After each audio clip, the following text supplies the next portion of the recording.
그날 밤 지리산 깊은 골짜기에서 한 사내가 어둠 속을 헤매고 있었습니다.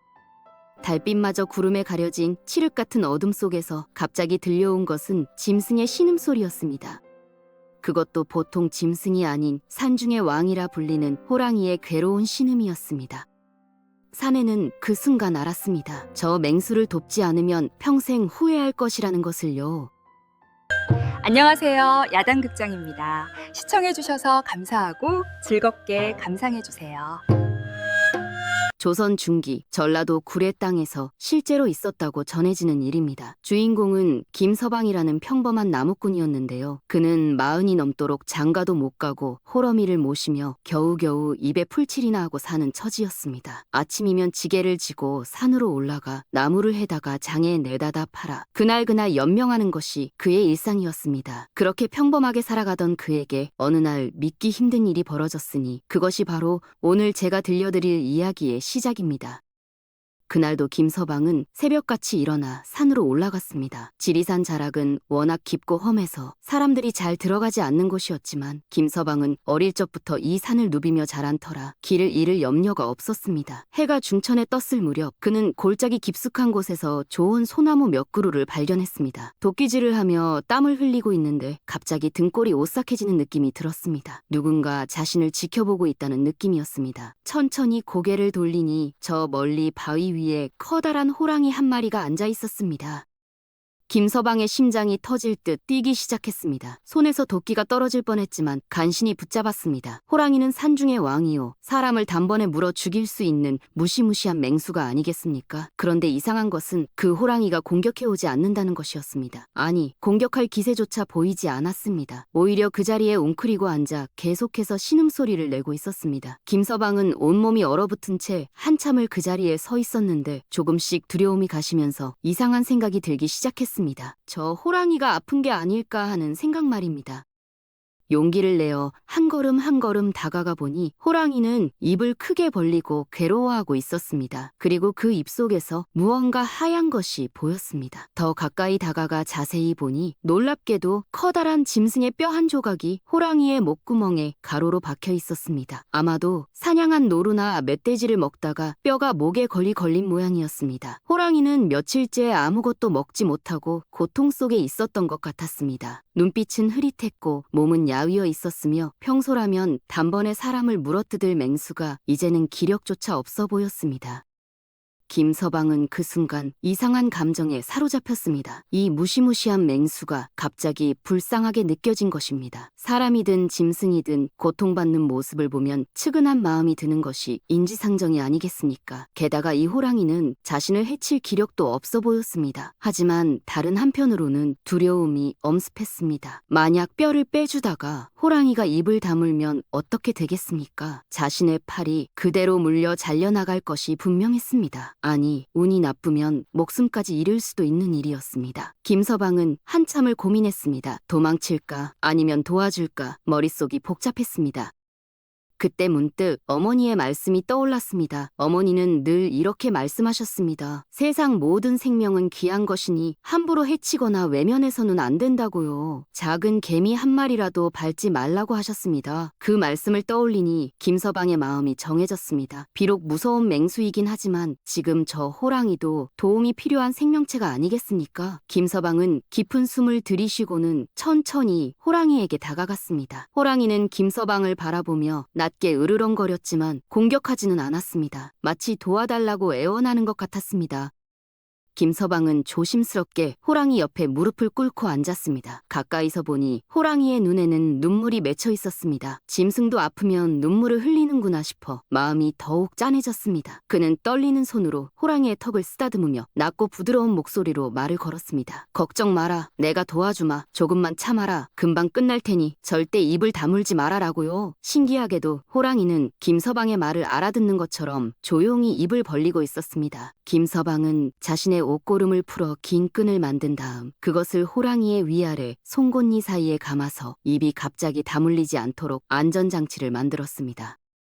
이제 가장 위험한 순간이 다가왔습니다. 김서방은 천천히 호랑이의 입속으로 손을 집어넣었습니다. 뜨겁고 축축한 입안이 느껴졌고 호랑이의 거친 숨결이 그의 팔을 타고 흘렀습니다. 심장은 미친 듯이 뛰었고 온몸에서 식은땀이 흘러내렸습니다. 조금만 실수해도 목숨을 잃을 수 있다는 공포가 엄습했지만 이제 와서 물러설 수도 없었습니다. 손을 더 깊숙이 넣어 목구멍 쪽을 더듬다가 마침내 그 뼈를 찾았습니다. 생각보다 크고 날카로운 뼈였습니다. 이것이 목에 박혀 있었으니 호랑이가 얼마나 고통스러웠겠습니까? 김서방은 조심스럽게 뼈를 잡고 이리저리 흔들어 빼내려 했습니다.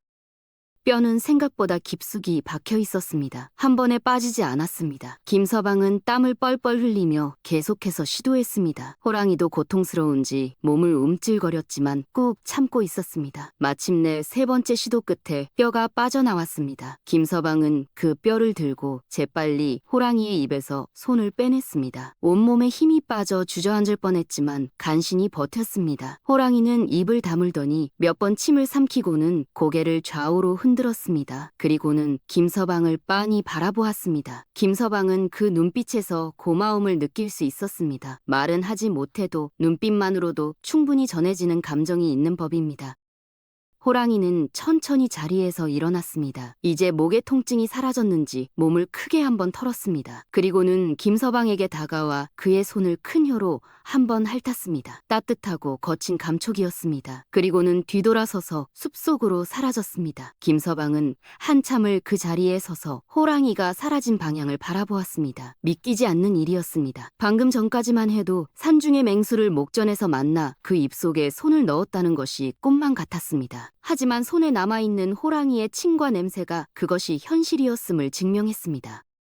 그날 이후 김서방은 평소처럼 산에 나무를 하러 다녔습니다. 하지만 이상한 일들이 계속해서 일어나기 시작했습니다. 우선 나무를 하러 가면 항상 좋은 나무들이 눈에 띄었습니다. 예전에는 하루 종일 돌아다녀도 겨우 한 지게 정도밖에 못 구했는데 이제는 반나절 만에 두세 지게씩 모을 수 있었습니다. 그뿐만이 아니었습니다. 산에서 돌아올 때면 어디선가 나타난 짐승들이 길을 안내해주곤 했습니다. 노루가 앞장서서 안전한 길을 알려주기도 하고 산토끼가 물 좋은 샘터로 데려가주기도 했습니다. 처음에는 신기하다고만 생각했는데 나중에는 이것이 모두 그 호랑이와 관련이 있다는 것을 알게 되었습니다. 어느 날 저녁 김서방이 집으로 돌아오는데 마을 어귀에서 사람들이 웅성거리고 있었습니다. 무슨 일인가 싶어 다가가 보니 마을 사람들이 모두 불안에 떨고 있었습니다. 며칠 전부터 마을 근처에 호랑이가 나타난다는 소문이 돌았던 것입니다. 어제는 김첨진의 소가 습격당했고 그제는 이 서방네 돼지가 물려 죽었다고 했습니다. 마을 사람들은 곧 사람도 힐 것이라며 두려워했습니다. 그래서 마을 장정들이 모여 호랑이를 잡기로 결정했습니다. 내일 새벽 함께 산으로 올라가 호랑이를 찾아 활과 창으로 잡겠다고 했습니다. 김서방은 그 말을 듣고 가슴이 철렁 내려앉았습니다. 그날 밤 김서방은 잠을 이룰 수가 없었습니다. 혹시 그 호랑이가 자신이 도와준 그 호랑이는 아닐까 하는 생각이 들었던 것입니다. 아니, 분명 그 호랑이일 것이라는 확신이 들었습니다. 그런데 왜 마을에 나타나 가축들을 해치는 걸까요? 자신에게 은혜를 입었으면 오히려 마을을 보호해줘야 하는 것 아닌가요? 온갖 생각이 머릿속을 맴돌았습니다. 새벽녘이 되어서야 김서방은 결심을 했습니다. 마을 사람들보다 먼저 산으로 올라가 그 호랑이를 만나야겠다고요. 그리고 마을을 떠나라고, 더 이상 가축을 해치지 말라고 타이르겠다고 마음먹었습니다. 동이 트기 전 김서방은 몰래 집을 나섰습니다. 어머니는 아직 주무시고 계셨습니다. 산길을 올라가는데 온갖 생각이 들었습니다. 혹시 호랑이가 자신을 기억하지 못하고 덮칠까봐 두렵기도 했고 마을 사람들에게 들키면 뭐라고 설명해야 할지 걱정도 되었습니다. 하지만 발걸음을 멈출 수는 없었습니다. 그 호랑이는 자신이 살린 생명이었고 그 생명이 지금 위험에 처해 있었습니다. 김서방은 예전에 호랑이를 만났던 그 골짜기로 향했습니다. 해가 떠오를 무렵 그곳에 도착했습니다. 주위를 둘러보니 저 멀리 바위 위에 호랑이 한 마리가 앉아 있었습니다. 역시 그 호랑이였습니다.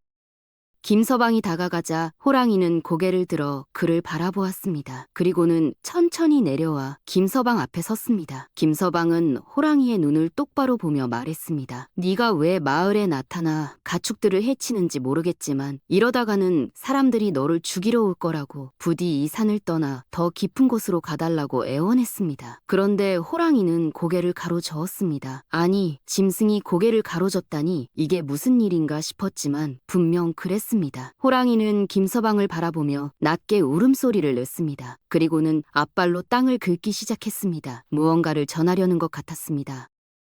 김서방은 호랑이가 긁은 땅을 보며 곰곰이 생각했습니다. 도대체 무슨 뜻일까요? 한참을 고민하다가 문득 깨달았습니다. 호랑이가 마을의 가축을 해친 것은 우연이 아니었던 것입니다. 그 가축들의 주인이 누구였는지 떠올려 보니 모두 평소 마을에서 악행을 일삼던 사람들이었습니다. 김첨지는 가난한 이웃의 땅을 빼앗아간 사람이었고 이서방은 남의 곡식을 훔쳐 자기 것이라고 우긴 도둑이었습니다. 호랑이는 그들을 벌하기 위해 가축을 해친 것이었습니다. 그것도 사람은 해치지 않고 오직 가축만 해친 것은 무고한 사람이 다칠까봐 조심한 것이었습니다. 김서방은 깨달았습니다. 호랑이가 자신에게 보온을 하고 있다는 것을요.